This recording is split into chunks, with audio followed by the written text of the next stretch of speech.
Lecture topic: Emulating the Pious. Bismillah.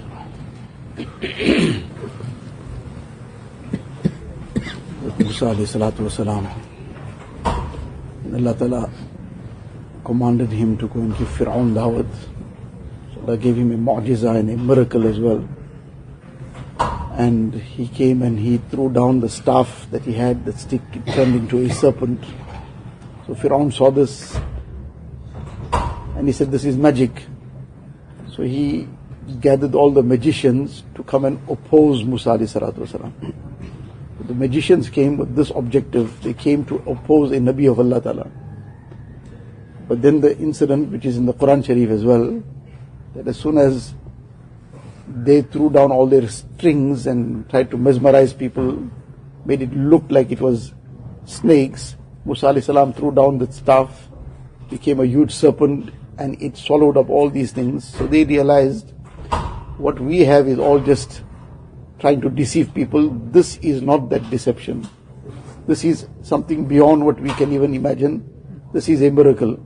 So they understood this, they immediately recognized it, and they accepted Iman. So in the tafsir it is mentioned that Musa alayhi salatu wasalam asked Allah Ta'ala that they came in opposition to me and they were blessed with Iman. So the response Allah Ta'ala gave was that they came nevertheless dressed like you. They came to oppose Musa alayhi salam. They adopted his appearance and dress more as a kind of maybe mockery or whatever they did it, whatever their purpose was. But it wasn't, they were not even Muslim yet. So there wasn't any positive reason that they had done this for. But outwardly they resembled the Nabi of Allah Ta'ala. So this outward resemblance that they adopted became the means of their hidayat. As Shaykh al-Hadith Ma'al Zakaria Sahib Rahmatullah Alayh mentions one incident of his. Once he came from a journey somewhere and he was very thirsty on the train. He jumped out of the train. It was a very hot day. So now the first thing he wanted to do was drink something. So right away he jumped out, just on the platform there was one stall, and that stall was owned by a Sikh. Now this was not a Muslim, and he was selling, well, what looked like all different colors of like juice in clear bottles. So he came and he said, "Please, I want to buy one bottle of this juice, sarbat," he said. So this person, the Sikh, he said, he looked at him from head to toe a few times, very, very sternly looking at him. And then he told him in a very stern manner, "Get away from here, there's no juice for you.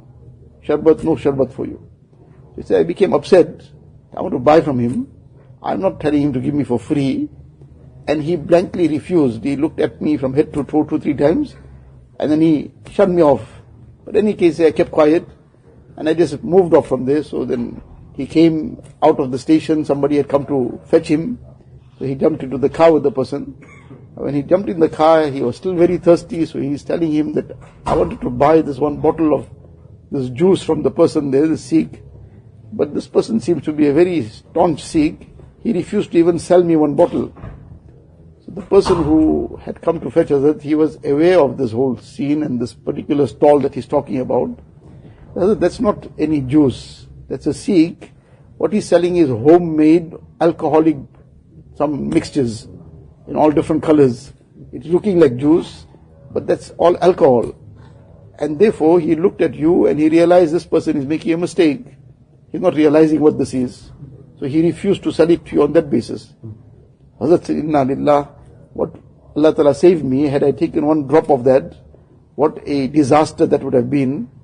But then he used to often quote this incident and mention this incident to the students and others.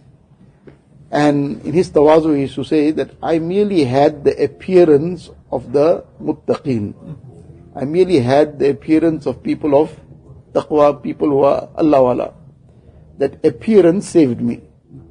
Otherwise it would have been a disaster that I would not have realized what I am consuming. So merely the outward appearance became such a big safeguard.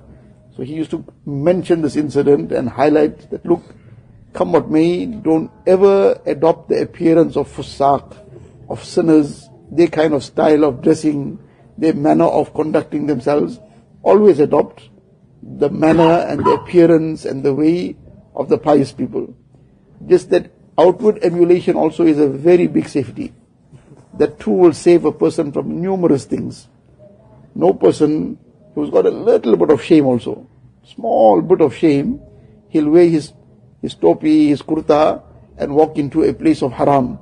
He'll walk into a casino, he'll walk into some other place of sin and vice.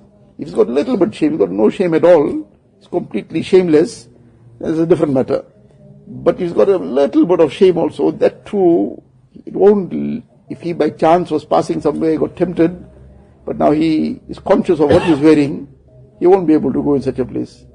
So that itself highlights that what a great protection this is. And obviously, anything that is linked, any sunnah of Nabi Kareem sallallahu alaihi wasallam has tremendous benefit in it also, and tremendous protection also. It's up to us having the yaqeen, the conviction, not because we learned about some scientific benefit somewhere, that this is the sunnah of Nabi sallallahu alaihi wasallam, we adopt it wholeheartedly. And in that is our protection and our benefit as well. अल्लाह अल्लाह कैसा प्यारा नाम है, आशिकों का मीना और जाम है।